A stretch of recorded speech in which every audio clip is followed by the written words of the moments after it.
E a gente continua falando sobre saúde e volta a conversar sobre o Hospital Universitário do Oeste do Paraná, tá? Rafa Schwinka já está ao vivo, ela está no local, hoje ficou em cima desse caso também, porque nós mostramos, Rafa, os problemas causados por falhas no ar-condicionado. Muitos moradores mandando foto, pacientes mandando reclamação para nós também, imagens que mostram a equipe de enfermagem abanando pacientes, relatos de que a situação já acontece há alguns dias. Essas imagens chegaram para nossa equipe. Rafaela Schwinka está lá porque hoje, pela primeira vez, o Hospital Universitário de Cascavel, ele se manifestou. E aí, Rafa, o que você pode adiantar para nós?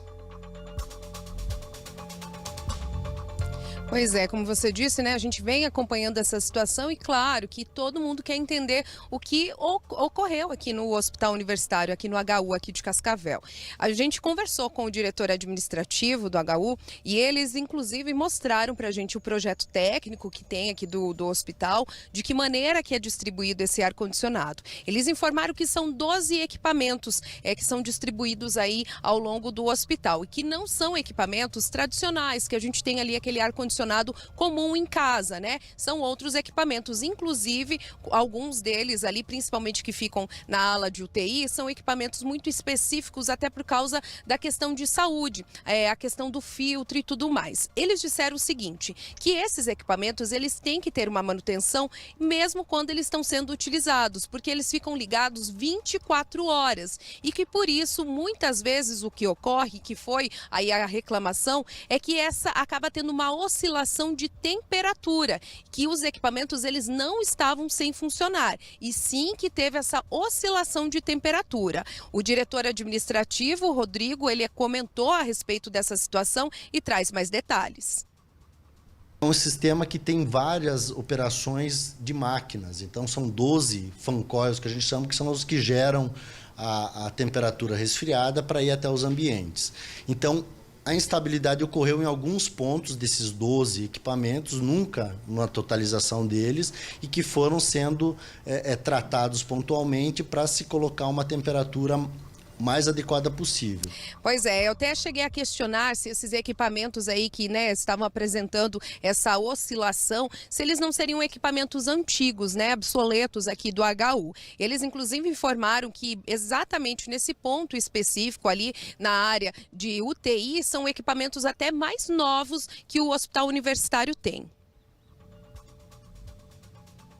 E é importante destacar que as temperaturas nunca oscilaram de forma muito radical. Nós tivemos um registro máximo de 27,8 graus, no ambiente mais crítico. E outros locais sempre com refrigeração, em vários ambientes com refrigeração adequada.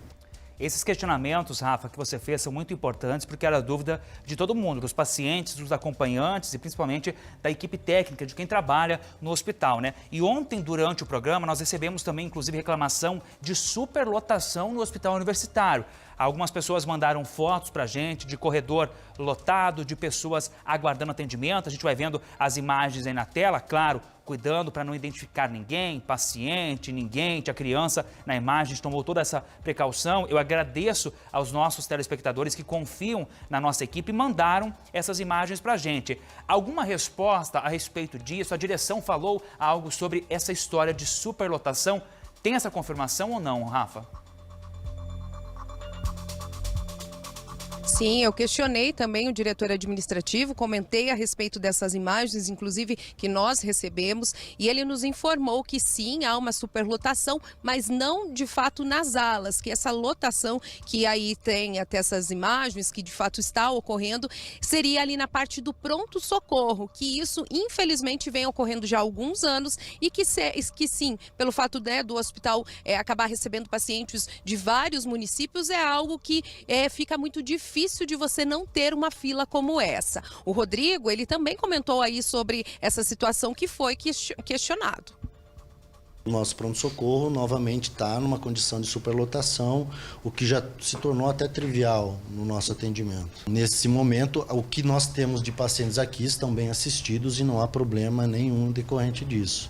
É claro que um estado de superlotação, a criticidade sempre está no paciente externo, que requer às vezes um atendimento mais complexo, no qual nós somos referência, que daí dificulta essa questão da entrada hospitalar, né?